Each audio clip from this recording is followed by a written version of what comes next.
You're listening to The Bible Guys, a podcast where a couple of friends talk about the Bible in fun and practical ways. We're back. Yes, I'm Chris, and this is Jeff, and we are the Bible Guys. Coming to you directly in your home. Yes. For your listening enjoyment. Hopefully. But today we're talking about being prepared and being ready for the Lord's coming, says Jesus. Okay. And before we get into that, we have a very interesting segment. I'm very excited about this one. Well, our faithful listeners may know that last week, Desiree and Kyle contacted your wife. That's right.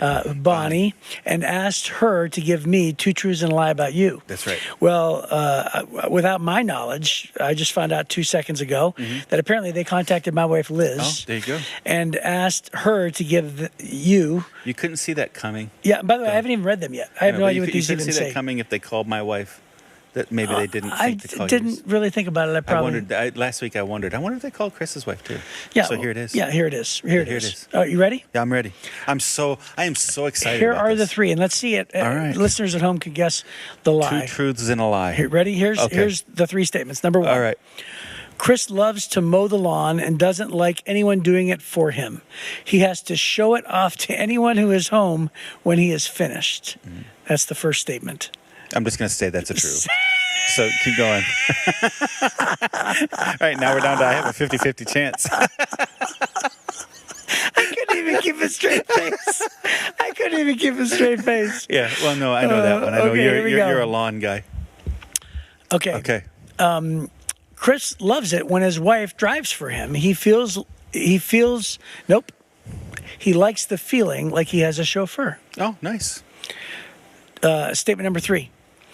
Chris is excellent at cleaning, vacuuming, washing clothes, dusting, dishes, all of it. Ooh.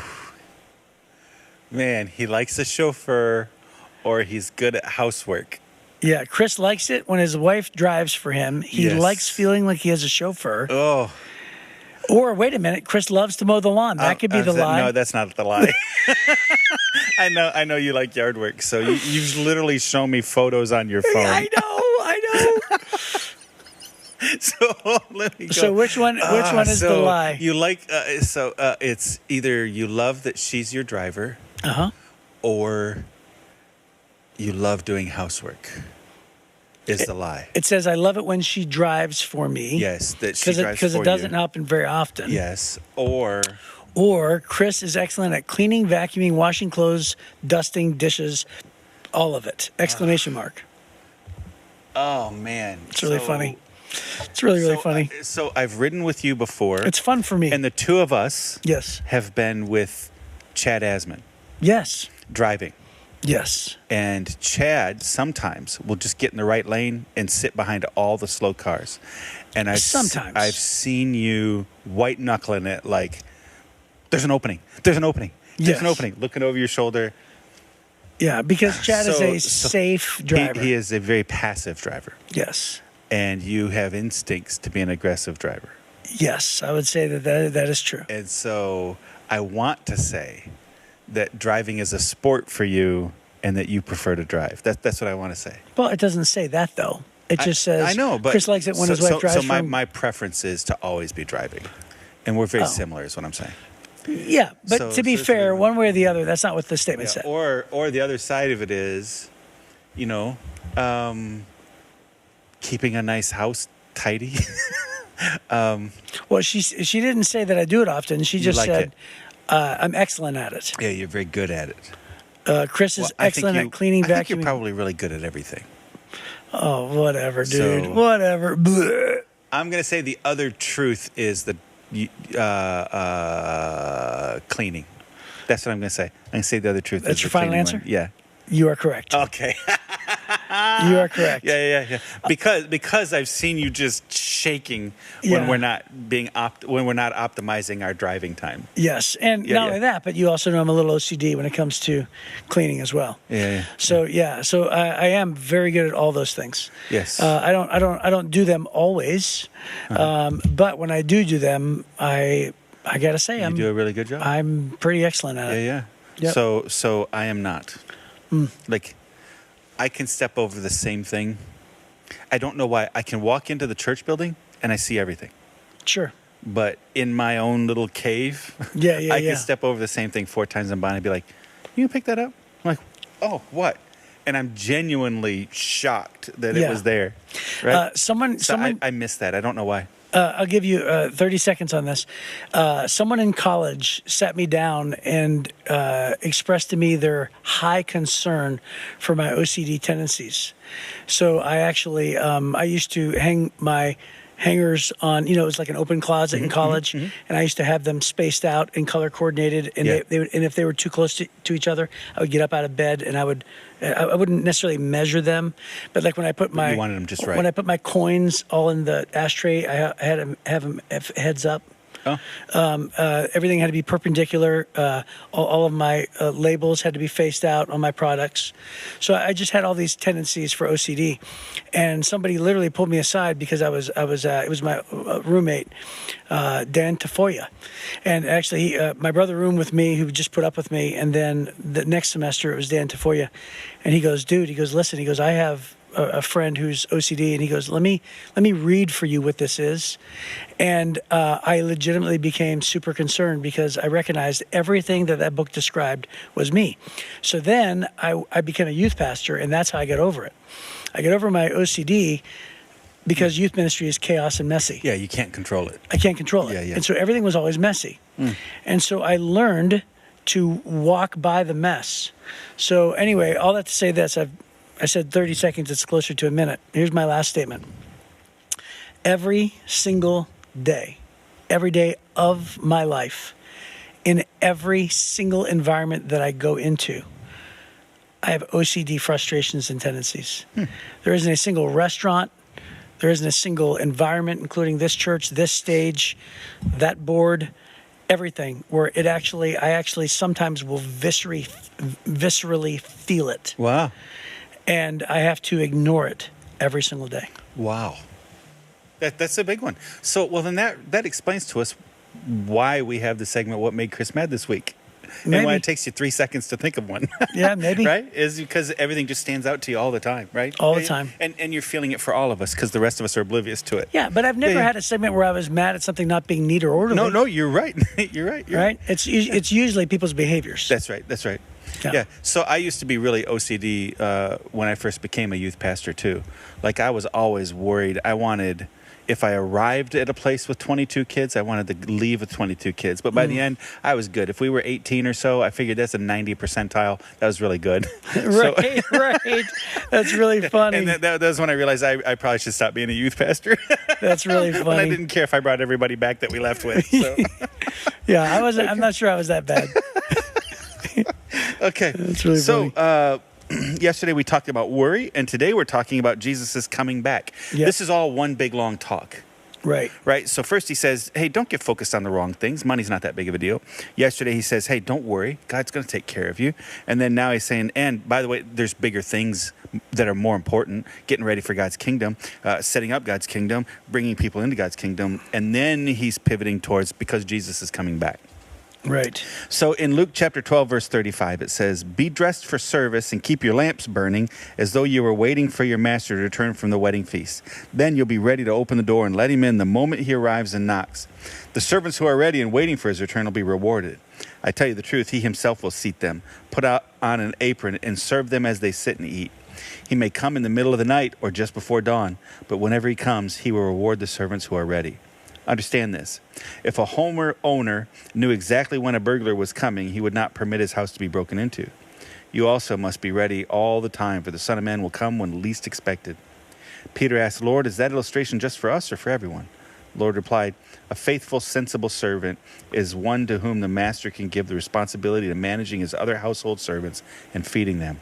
If the master returns and finds that the servant has done a good job, there will be a reward. I tell you the truth. The master will put that servant in charge of all he owns. But what if the servant thinks my master won't be back for a while, and he begins beating the other servants and partying and getting drunk, and the master will return unannounced and unexpected, and he'll cut the servant in pieces and banish him with the unfaithful. Yuck. And a servant who knows what the master wants but isn't prepared and doesn't carry out those instructions will be severely punished. But someone who does not know and then does something wrong will be punished only lightly.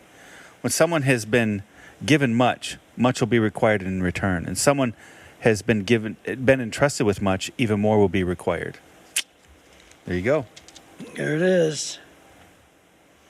Wow. Be ready for the Lord's coming. Here he comes. Yep. Be faithful. Yeah. So I was always taught that the Book of Revelation comes down to one thing, which is be ready for that. Nope. Hang on. Let me start over again. You were always taught. Yeah, I was always taught. Act like Jesus is coming back right now. Yeah. That's it. Look up. Yeah. Look up. Keep looking up. Yep. So in this, he's talking really quite about how are you supposed to be using your time now, right? So in the same way, you can't worry about life because worrying doesn't add 1 minute. Now he's saying, so what should you be doing with your time? Be faithful. Because you don't know when Jesus is coming back. He's going to come back like a thief in the night is the other phrase, right? He's going to come and plunder everything that Satan thinks is his. He's going to sneak in through the windows, right? He's coming back. Nobody knows what's going to happen. So in the meantime, be faithful. Just like for the people who, what was that British TV show on PBS for a long time that had the great big giant mansion and the family and all that kind of stuff? Do you remember? I do not know. I can't remember. They made a couple movies out of it. Our listeners are listening right now. Anyways, there's a lot of servants. Right, so it's a wealthy, gentried family, and there's a lot of servants, and the servants would be waiting. Just when they're pulling down the driveway, the servants would be out ready, you know, and they'd be prepared. They're looking for when their master would return so that they could provide good service. And so this is kind of the image Jesus is using there when he's talking about be prepared, be ready. The Lord of the manor, the Lord of the house could return at any moment. And so you should be found faithful doing the work you're supposed to be doing. The house still needs to be clean. Dinner still needs to be prepared. There's so many things you should be doing for the kingdom of God rather than getting all worked up about whether he's coming or on the other side of the story was, or you know, roughing up the other servants and just partying and, you know, dipping into the wine cellar while the master's gone. You know, there's consequences. So there's benefits when we're found faithful doing what we're supposed to be doing, and there's disadvantages when we're just living life for ourselves. Yeah. Right? By the way, when you were talking about the servants, I thought of Lemure. And he said, life is so unnerving for a servant who's not serving, for no one left to be wait upon. That's Beauty and the Beast. That's Beauty and the Beast. Beauty and the Beast. Yeah, did you know that? Lemire, he's the candle. The candle, The candle, yes. Yeah, he was singing "Be Our Guest." Remember? Be our guest. Hey, look at that! Guest. Look at you with the Disney. So what was the reference you made just a little while ago? You were singing a song off camera, and I couldn't figure out what it was. I thought it was like Phantom of the Opera or something. Cinderella. Oh, it was Sleeping Beauty. But, by the way, just side note, for now that you brought it up, I have to explain it. Tori was showing me, my daughter Tori. Yeah. She shows me oftentimes singers that she's impressed with on like random videos or whatever. And there was an opera singer who actually was Christine in the Phantom of the Opera. Oh, yeah. Who was actually singing Sleeping Beauty. Yeah. Uh-huh. And she was singing, I wonder, you know, that song, whatever. The birds are singing, whatever. And she it was unbelievable. Yeah. And it's been in my head all day today. That's funny. So I'm walking around singing Sleeping Beauty. Yeah. So, hey, that British show I was talking about was Downton Abbey. There you go. So with the servants and, I've never seen the it. Lord of the Manor. No. I've I got never sucked seen it, into it. yeah. I watched them all. Yeah. So... Yeah, so Peter asks, Lord, is that illustration for us or just everyone? So, by the way, I love that. I love that. Yes, I was just going to say, like, there's another sermon in there that's besides this passage's point, which is be a person that's inquisitive, like Peter. So, like, you know, don't just take pastors or anything at their word, or a podcast or a news article. Always be inquisitive. Is this what God says? Or you hear something and say, I want to know more. And I think that, you know, there's evidence in the scripture where Jesus responds to willing hearts, because mostly Peter, James, and John are the ones, and Andrew at one time, and I think Philip at one time, but for the most part, Peter, James, and John were the ones that pulled Jesus aside. Yeah. And they said, hey, I know you've taught this, and everybody's done listening, and apparently everybody's gone their own way. But I, Lord, want to know more. Yeah. Right. Yep. And so Peter, in this instance, says, can you help me understand a little bit more? Right. Is this for everyone, or is this illustration? I take it. He's like, is this gonna be on the test? right. Are you just talking to the people about something, or, Right. or should I be taking notes? right. Which I love, and Jesus is pretty clear, and he tells some really strong statements about servants having responsibility, and I don't know if you've ever heard this outside of church, but the statement to whom much is given, much is required. Yeah. Mm-hmm. And people use that outside of church all the time. Oh, yeah. Right. Mm-hmm. And it's a leadership principle. It's a responsibility principle, right? But God tells us to whom much is given, much is required. And so you try to measure up all the other scriptures in the Bible and talk about, like, remember in the book of James where it says, to him that knows to do good and does not, to him it is sin. Yeah. Right? Yeah. Well, it depends on how much do you know? How much has God placed on your heart? How much has God, given you, an inkling to do something, and you're like, oh, I think God's asking me to do this. So it's just this picture of saying, hey man, the more responsibility you have, the more is going to be required of you. Yeah. By the way, have you ever heard this? I'm sure you have. We're both pastors, right? Yes. What? Yes. Have you heard that? I've heard about that. Yeah, no. Yeah. I'm saying... Rumor has it. I'm sure you've heard... rumor has it. Yeah. I'm sure you've heard about the triangle of responsibility and the wiggle room. Okay. Have you heard it? So, Perhaps. So they say like... the less responsibility and the less influence you have, the more wiggle room you have as a Christian. So in other words, not that you have permission to wiggle, but rather in terms of responsibility. So if you're a brand new Christian, for instance, right, and then all of a sudden you sort of like blow it because you do something wrong, well, it's sort of not expected of you to really know, because you haven't learned a lot, right? So you got some wiggle room back and forth. But the higher up you go, let's just say all of a sudden now you're a Sunday school teacher. Well, you don't have the privilege of being loosey or goosey with your life, because now you're an example. Greater responsibility. Greater responsibility, right? And so the higher up you go, it becomes like a triangle. Right. And when you become sort of at the, like in other words, like you and I have little wiggle room because we're pastors of a church, leaders of a large congregation. But I would even argue and say somebody like Billy Graham when he was alive, Tony Evans, name a guy who's super big, right? Super famous. They have less wiggle room than even we do because they have greater influence. And so therefore they're going to be extra careful because they have to, they want to walk the straight and narrow. I think we should always be considering, regardless of what level you think you're at, or whatever level is weird, but you know what I mean, depending on new believer to spiritual leader kind of a thing. Influence is the way I look at it. I think we should always be considering what message are we sending to the people watching us, because everybody has somebody watching them. Everybody has influence with somebody else. I mean, right? It's the goal for every Christian to act like they're at the top, right? And so, what we do, especially our children, our grandchildren, the young people around us, what we do in moderation, because we can manage and control it, they'll do to excess, right?